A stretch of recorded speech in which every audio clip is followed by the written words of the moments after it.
What makes a game fun? This is perhaps one of the most difficult questions to answer as a game developer. There are all sorts of different game concepts that are fun to play.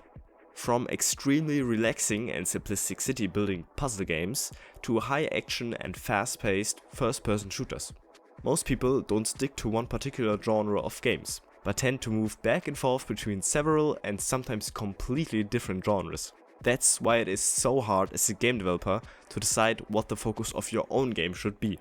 I personally love a wide variety of games. However, there's one genre that I'm particularly fond of. After I discovered the masterpiece that is Titanfall 2, I fell in love with highly movement-based games. Flying across the map while landing a sick headshot on somebody in a distance is truly satisfying and enjoyable. Abilities such as a grappling hook or even just a simple dash are really fun to use in combination with air movement and simply feel great to use.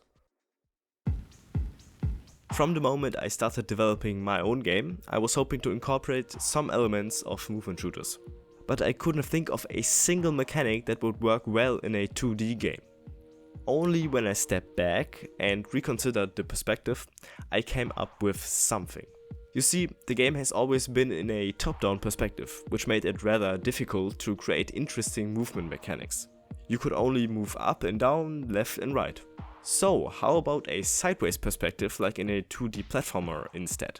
This single change opened up lots of new possibilities. The game was set underwater from the very beginning, and now that everything was sideways, I was able to split the level into a part that was filled with water and a part that wasn't. It was immediately much more fun to move around in a level because, there's gravity.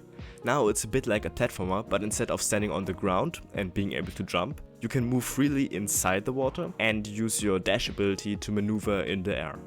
There's only one drawback to this approach. The player could easily get stuck on walls. That's pretty annoying. So I thought of a solution.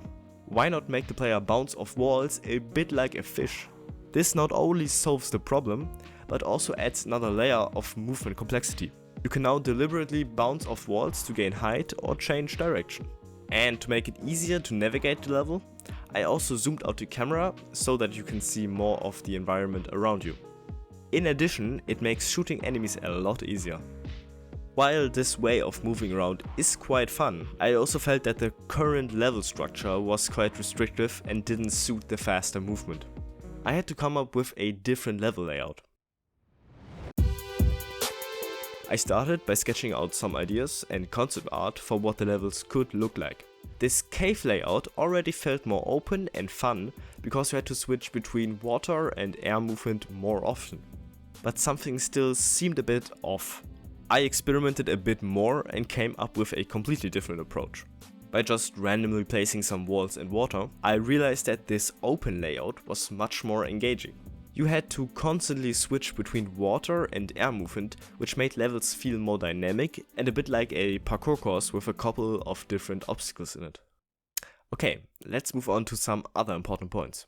While I was working on the new movement mechanic, I also made some improvements to the inventory and fragment system. So don't be confused if this footage still shows the old movement system. Firstly, I added an interaction prompt when the player is near a fragment pickup, which also tells you which fragment you are picking up. In the inventory, there's now a little bit of text that tells you what the fragment actually does. This fragment, for example, gives you plus 10 max HP or plus 15% base damage. But wait, why is there an or? That's because I also changed the basic functionality of the fragments.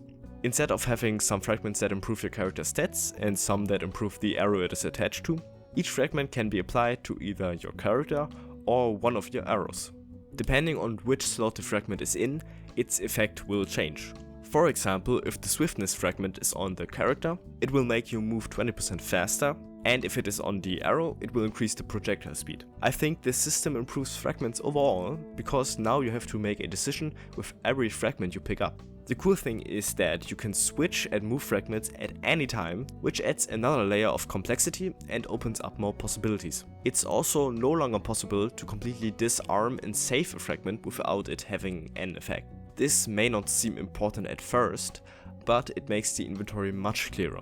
I'm even planning on making some fragments that are mostly negative, but can be traded for other buffs or currency.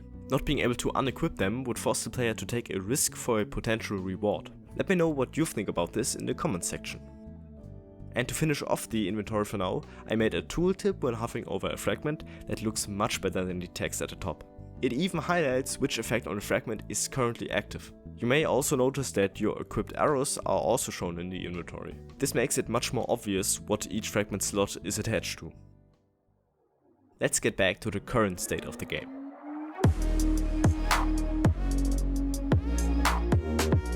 With the new level layout and movement system in place, I of course had to redesign the enemies as well.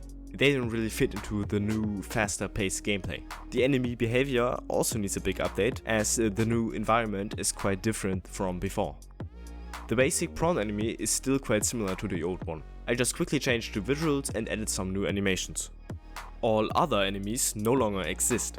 To replace at least one of them, I created a jellyfish which is able to fly in the air and is not affected by the force of gravity. It will slowly move towards you and then start shooting at you with its following projectiles.